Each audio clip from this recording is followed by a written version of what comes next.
अहम दौर में इस्तांबुल में जारी। दहशतगर्दी के खतरे से निमटने के लिए ठोस और काबिल तस्दीक मॉनिटरिंग मैकेनिज्म के क़याम पर बातचीत होगी। मुज़ाकरात में पाकिस्तान का 2 रुकनी वफ़द शरीक। DGMO, डिप्टी DGMO वफ़द में शामिल। अफगानिस्तान की तरफ से नायब वज़ीर दाखिला रहमतुल्लाह मुजीब क़यादत कर रहे हैं। मुज़ाकरात की मेज़बानी तुर्क हुक्काम कर रहे हैं। कतर और तुर्किया की सालिसी में पाकिस्तान और अफगानिस्तान के दरमियान मुज़ाकरात का पहला दौर दोहा में हुआ था, जिसके नतीजे में पाकिस्तान और अफगानिस्तान के दरमियान जंगबंदी हुई थी।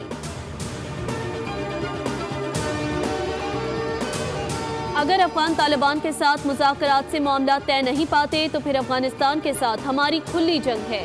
वज़ीर दिफा ख्वाजा आसिफ की सियालकोट में मीडिया से गुफ्तगू। कहा, पिछले 4-5 रोज से कोई वाक़या रूनुमा नहीं हुआ।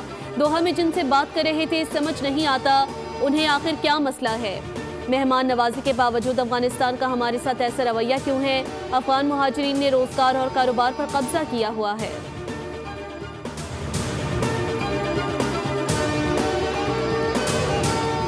और फील्ड मार्शल सैयद आसिम मुनीर का मिस्र का दौरा। मिस्री सदर अब्दुल अल फताह अल सीसी से मुलाकात।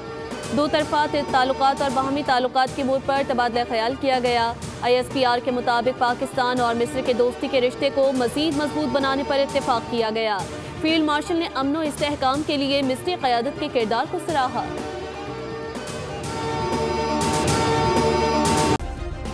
सब्सक्राइब करें और बेल दबाएं ताकि कोई खबर रह न जाए।